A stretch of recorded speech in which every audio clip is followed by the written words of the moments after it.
और सभी लोग से आग्रह करते हैं, लिख दीजिए, नहीं तो आके हमें दे दीजिए, हम सबका नाम नोट करेंगे और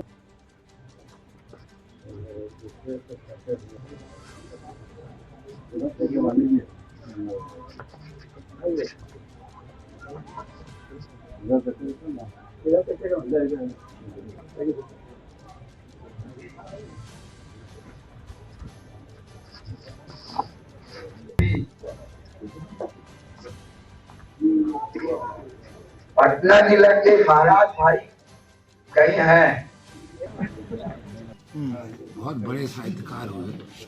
इनफैक्ट अति पिछड़ा समाज में इनसे बड़ा कोई आज तक बिहार में नहीं हुआ। इनकी लेखनी जो है वो लगता है जैसे सचमुच में वो घटना गांव में हो रही है। कोई भी महिला चलो कोई भी अगर आप पढ़ेंगे तो लगेगा जैसे उसके जितने कैरेक्टर हैं सब गांव में मौजूद है और हम उनके साथ हैं। ये पहली बात। दूसरी बात बता दें कि उन्होंने लगातार सिर्फ साहित्य का ही नहीं, कहीं अन्याय हो रहा हो उसमें भी आंदोलन में उन्होंने लगातार भाग लिया। देश की आज़ादी में या उसके बाद क्या कहते हैं कैसे देश को आगे बढ़ाया जाए, सबके संदर्भ में उन्होंने काम किया है। उतना ही नहीं है, उनके लेखनी पर जब केंद्र सरकार ने उनको पद्मश्री का खिताब दिया, उसको भी जब उन्होंने लौटा दिया कि ये पद्मश्री नहीं है, ये पापश्री है।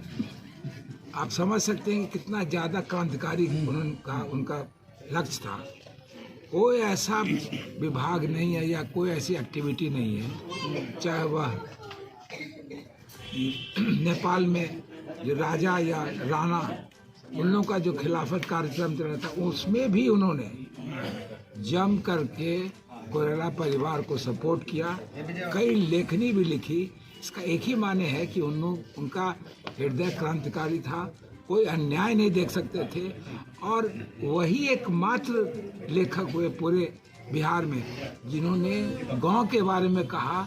बाकी जितने भी लेखक हैं उस शहर के लिए कर रहे हैं, यानी 90% जो उस वक्त गांव में लोग रहते थे उन्हीं के बारे में बताते थे।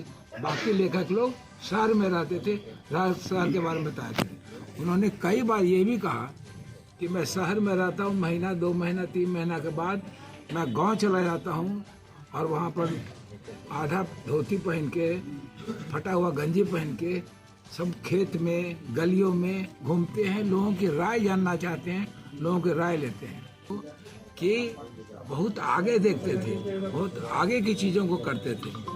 उनकी कोई भी लेखनी आप पढ़िए तो सिर्फ गांव से संबंधित होती है, आंचलिक संबंधित होती है और किसी का नहीं। परिचय दे दीजिए। ठीक, धन्यवाद। मेरा नाम राजीव रंजन है। सर क्या कुछ कहना चाहिएगा इस जयंती समारोह को लेकर? आज हम लोग अखिल भारतीय धानुक महासंघ के तरफ से हर साल पटना में इनका जयंती धूमधाम से मनाते हैं। पिछला साल भी इसी बिल्डिंग में मनाए थे, उसके पिछले साल पहाड़ी पर मनाए थे। हर साल हम लोग इनका जयंती इनको याद करते हैं कि आने वाला पीढ़ी भी जाने कि हाँ ये साहित्यकार हम लोग के बीच से, हम लोग के गरीब गुरुआ के परिवार से आए थे और कहाँ तक पहुँच गए ये अपना लेखनी से। यही नहीं, नेपाल में भी क्रांति किए हैं, वहाँ भी मैंने किए हैं, यहाँ भी जयप्रकाश बाबू का आंदोलन में लाठी खाए हैं। ये लेखक के साथ साथ क्रांति पुरुष हैं, इसलिए हम लोग इनके आदर्शों पर चलने का प्रयास करेंगे। आज के समाज को क्या कुछ सीखने को मिल सकता है इनके विचारधारा से?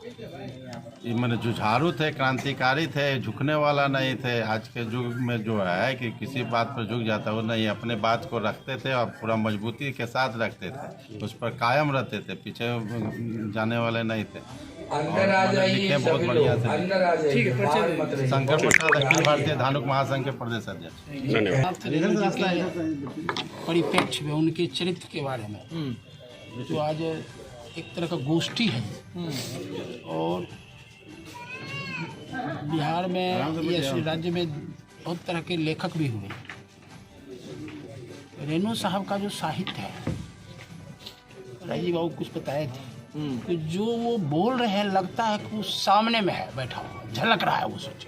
मैंने जीवंत, जिसको साहित्य बोलते हैं, जीवंत साहित्य, जीवंत लेखनी, जीवंत लेखक थे वो।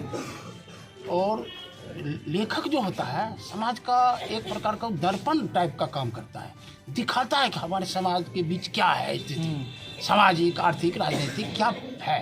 उस परिप्रेक्ष्य में उन्होंने जीवंत यीशु को रखा इस देश के सामने, इस राज्य के सामने। और उनको जो अवार्ड मिला था साहित्य में, और जो जेपी मूवमेंट हुआ था, जेपी के साथ जो घटनाएं घटी, तो उन्होंने जो लौटाया है उस बात से झलक आता है वो महान त्यागी भी थे, लोही नहीं थे, त्यागी थे, जिसको समाजवाद का बोलता है प्रिंसिपल, एक समाजवाद के सिद्धांत पुरुष थे। बस ज्ञानचंद पटेल नाम हुआ।